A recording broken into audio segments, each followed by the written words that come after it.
Rinite. Seu nariz coça, você espirra, muda o tempo, começa a espirrar, coçar os olhos, ouvido, garganta, ou começa a sair uma secreção clara de ovo, que depois fica esverdeada, amarelada. O que seria isso? O título do vídeo já fala, mas eu vou conversar um pouquinho mais com vocês sobre rinite. Meu nome é Davidson Tavares, eu sou alergista, imunologista e homeopata. E antes, de dar continuidade, eu gostaria de convidá-los a se inscreverem nesse canal do YouTube, a compartilhar esse vídeo para as pessoas que você conhece, que tem esse quadros de rinite que eu vou descrever. E curta o vídeo se você gostou, pode curtir o vídeo. Se você gosta dos meus vídeos, dos assuntos que são colocados aqui, podem sugerir também nos comentários, me enviar mensagens por direct, através dos comentários do próprio YouTube. Então agora eu vou falar um pouco para vocês sobre rinite. Rinite, aliás, é um vídeo de rinites e homeopatia. É o vídeo mais assistido até hoje no YouTube, que eu tenho no canal do YouTube. Acredito que muitas pessoas tenham esse tipo de inflamação nasal. Então, como eu acabei de falar, rinite é uma inflamação nasal, da mucosa nasal. Essa rinite ela pode estar associada a outros fatores, mas antes disso eu vou descrever os tipos de rinite.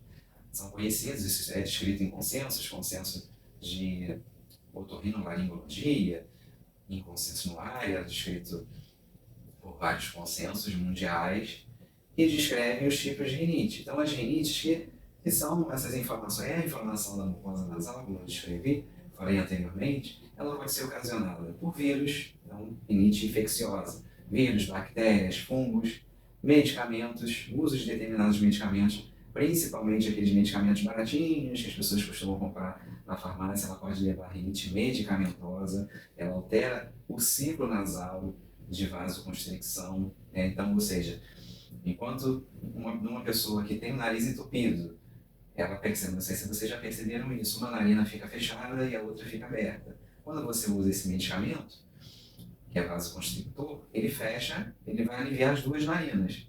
Mas na hora que ele for fechar, ele vai fechar as duas narinas também, o organismo, tiver que obstruir, ele vai obstruir as duas narinas. Existe a rinite no idoso, a rinite por alterações hormonais, por exemplo, na gestante, a rinite gustatória, que é quando a pessoa tem contato com determinados alimentos, por exemplo, apimentados, ou por conta do calor, sopas quentes, ela começa a espirrar, não é verdade? E a rinite, existem outras, a rinite vasomotora, enfim. A rinite alérgica, que surge em contato com o alérgeno. O que é o alérgeno? São proteínas que têm suas origens em determinados alérgenos, como ácaros, epitélio, que é a descamação da pele de cães, de gatos, enfim, pessoas que podem ter por contato com o cavalo, epitélio do cavalo, enfim, baratas, fungos, que causam uma rinite alérgica, ou seja, em contato com esse alérgeno, a pessoa tem sintomas. Que tipo de sintomas? Espirra, coça o nariz, coça os olhos, e aí a gente tem uma rinoconjuntivite alérgica, ouvido, garganta fica fazendo aquele barulhinho, né? Já ouviram esse barulho? Seu filho faz esse barulho? É uma coceirinha lá na garganta, um prurido faríngeo, que a gente chama. Coceira no ouvido, como eu descrevi, e em contato com esse alérgeno ele tem essa resposta. E como é que a gente descobre se a pessoa é alérgica ou não? Existem testes alérgicos que são realizados por alergistas, enfim, que é o prick test, que são colocadas as substâncias aqui na superfície volar, no antebraço, enfim. E aí, através do teste, são identificadas as substâncias que essa pessoa tem sensibilização, ela é sensibilizada. E existe um exame de sangue também, já é específico, que ajuda nesse diagnóstico, mas como eu falo para os pacientes, não é só a sensibilização, precisa haver o quadro clínico, ou seja, a manifestação. Existem sintomas compatíveis e existe o teste positivo, então a gente classifica como uma rinite alérgica. E essa rinite alérgica tem classificações aí nos consensos de alergia, nos artigos científicos, sobre a sua frequência e intensidade. Atrapalha o sono, não atrapalha as atividades do dia a dia. Ela é diária, ela passa de 4 semanas, ela é menor que 2 semanas, enfim, existem essas classificações. Essa é a classificação que eu falei, existem nos consensos. E dentro da homeopatia, por tudo isso que eu já venho falando nos outros vídeos, existem pessoas que têm determinados tipos de rinite, mais propensão a determinados tipos de rinite. A rinite alérgica, dentro da homeopatia, a gente coloca, ela é colocada no modo reacional psórico. Dentro das rinites infecciosas, virais, bacterianas, elas podem estar dentro da psicose ou tuberculinismo. E aí existem individualidades. Isso são diferenças, né?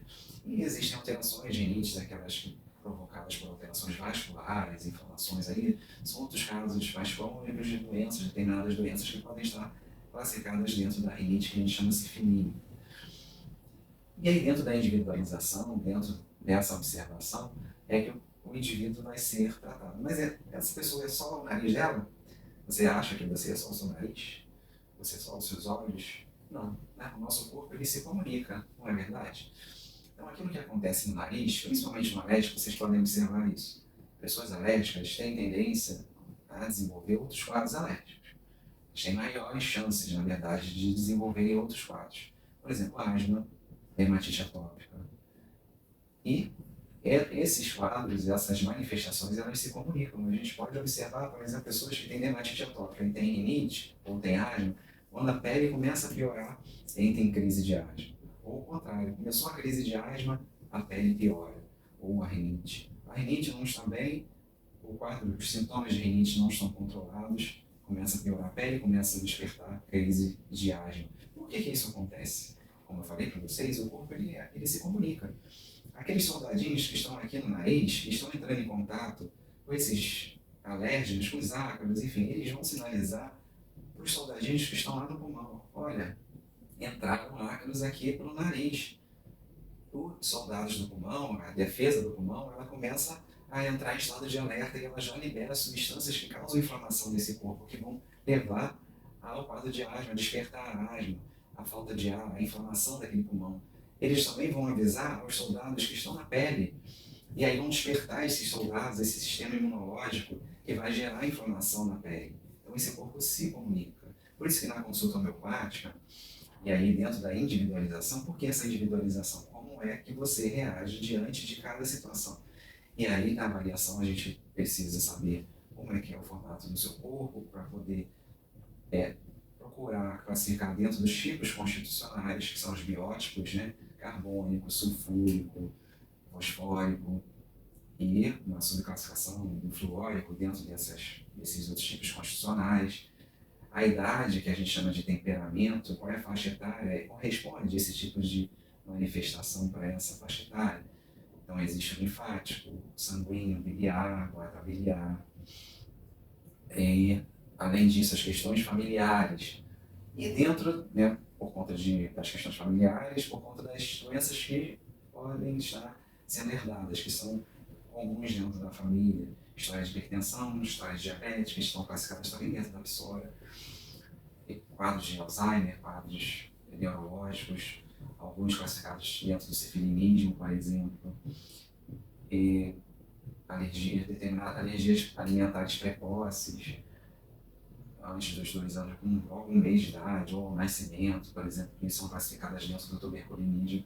Enfim, cada pessoa reagindo de uma forma diante do seu meio. Qual é o seu meio? Né? O ambiente em que ela se insere, a sociedade, a comunidade primária dela, que é a família, e a sociedade, a comunidade em que ela se envolve. Né? O bairro, as pessoas da escola, as crianças que frequentam a mesma creche, essa criança pequena, que vão trazer fatores estimulantes, por exemplo, para a criança desenvolver ou não resfriados recorrentes, a rinite infecciosa que eu falei, mais comuns no tuberculinismo, por exemplo, nas defesas inatas, né, com a baixa de defesa, uma menor defesa inata, e na psicose, aquelas crianças que têm sinusite, otite recorrente, que é a psicose, uma baixa de GA, mas GA menos funcionante, por exemplo, e ela acaba tendo esses quadros recorrentes. Além disso que eu descrevi, que isso, né, os pais trazem, os quadros racionais individuais, dentro da homeopatia, são importantes para a busca de medicamentos compatíveis com aquele quadro. Então, se ela acontece uma rinite, sintomas, com a mudança da temperatura do quente para o frio, existem determinados grupos de medicamentos. Além disso, quando a criança é maior, quando ela consegue descrever, ou quando os pais conseguem observar, o próprio indivíduo traz essa informação, é mais à esquerda, é do lado esquerdo e eu costumo ter uma dor de cabeça associada. Essa dor de cabeça também é do lado esquerdo, costuma ser aqui na região frontal. Ou eu tenho esse quadro de rinite, em que o meu nariz ele começa a coçar e já coça o ouvido. Eu coço o nariz e coço o ouvido, coço os olhos, coço muito. Espirro, é somente espirro, espirro mais de manhã, mais pela manhã. Assim que acordo, espirro, espirro, espirro, espirro. Essa criança espirra, espirra, espirra. Esse é um outro tipo de modo reacional, por exemplo. Ou essa secreção que sai, ela além de ser aquela clarinha de ovo, ela arde, ela queima. Ela tem uma sensação de queimação. Isso é um tipo reacional diferente, quer dizer, ela está descrevendo algo que não é comum a todos. Para ela, esse sintoma é dela, ela está descrevendo isso. Por isso que da homeopatia a gente vai buscando esses modos reacionais e outras coisas que interferem no organismo. Como é que é o padrão alimentar, como é que é o padrão de sono, como é o sistema digestivo dessa pessoa, desse indivíduo, como é que ele metaboliza, né? Existe alguma intolerância alimentar, alguma alergia alimentar associada, como é que é o padrão de evacuação diário, não é? Tem esforço, não tem, como é que a questão da ingesta de líquidos desse indivíduo, ele elimina bem, não elimina bem, tem, transpira demais, como é que é esse padrão de transpiração é mais na cabeça, é mais nas costas, no corpo todo, existe algum odor característico, isso tudo influencia, tudo isso que eu falei, o tipo constitucional, dos modos reacionais, a forma como a pessoa descreve esses sintomas, isso tudo vai influenciando e vai ajudando o médico homeopata a escolher o medicamento mais próximo daquilo que ele está reagindo, daquela forma como ele reage, para poder ajudar esse sistema, esse organismo, esse metabolismo, o sistema imunológico, a gerar um programa de ação, a alimentar esse programa de ação, a gerar uma resposta, a ele aprender, ele gerar um aprendizado com esse tipo de situação e, por consequência, reduzir ou reduzir a frequência, reduzir os sintomas para esses processos. Cada pessoa está sendo avaliada de forma individual, dentro daquilo que ela traz de informação, que os pais trazem de informação, e aquilo que o médico vai perguntar. Ela tem outros quadros associados, quais são as outras doenças que ela tem associadas? Ela tem uma asma, ela tem uma rinite, ela tem uma gastrite, uma doença estomacal, esse estômago inflamado, ela tem uma inflamação intestinal, inflamação cutânea, quais tipos de doenças ela já teve até hoje? Enfim, teve algum tipo de reação a determinadas vacinas, ou não, febre, às vezes fez uma reação maior no braço. Tudo isso influencia no tratamento do indivíduo, da busca no olhar do médico em relação à avaliação dele sobre exames, sobre aquilo que ele pode investigar em relação ao quadro dessa pessoa, como todo médico faz, e dentro da homeopatia, como eu descrevi, para ajudar na escolha dos medicamentos que vão ajudar melhor esse organismo. Se eu tenho uma descrição individual daquele tipo, ele reage dessa forma, e eu procuro medicamentos voltados para isso, para esse tipo de sintoma, ou sintomas, porque o corpo é um só, né? Há mais chance dele melhorar com o uso do medicamento. E não esquecendo, é claro, dos fatores externos que influenciam também nesse quadro. Se eu sei que ao viajar para uma casa de praia eu vou entrar em contato com poeira, objetos guardados, e eu sei que eu vou voltar de lá muito mal, meu filho, meu sobrinho, enfim, filhos, seus filhos. Então, qual o cuidado que eu tenho que ter em relação a esse ambiente? Né? De repente, chegar os pais que não têm sintomas, ou alguém que possa chegar antes nessa casa, limpar essa casa de praia, higienizar, trocar roupa de cama, passar pano, enfim. Esse é um dos cenários possíveis, por exemplo. Ou se eu sei que no meu ambiente de casa existe uma infiltração no meu quarto e essa infiltração está me trazendo sintomas nasais, respiratórios, procurar resolver, procurar tratar desse ambiente. Enquanto isso, procurar um outro ambiente para dormir, para ficar mais tempo dentro daquele ambiente. Essas são algumas medidas que atrapalham ou ajudam, né, ou no tratamento, ou na melhora, na própria melhora do indivíduo. E às vezes não é nem necessário usar medicamento, às vezes só o afastamento de determinado ambiente já ajuda a essa pessoa ter uma qualidade de vida melhor. É claro que o medicamento vai ajudando a esse sistema a aprender ao contato com aquele alérgeno, para aprender a interagir, a reagir de uma forma diferente com aquele alérgeno, com aquela poeira, as variações de temperatura, as variações ambientais e também, né, não esquecendo de falar, os quadros reacionários mentais, né? Pessoas que têm um estresse manifestam sintomas também respiratórios, começam a coçar o nariz, às vezes com uma pressão, um momento de ansiedade, e isso também é importante na consulta homeopática, tá bom? Então era isso que eu queria falar para vocês. Deixem suas dúvidas aqui nos comentários, podem me mandar por direct, se você for no Instagram, e deixem suas sugestões, o que vocês acharam do vídeo, do que eu falei. Encaminhem, como eu falei anteriormente, para as pessoas que podem se beneficiar dessa informação, tá bom? Então, bom dia para vocês e até o próximo vídeo. Tchau, tchau.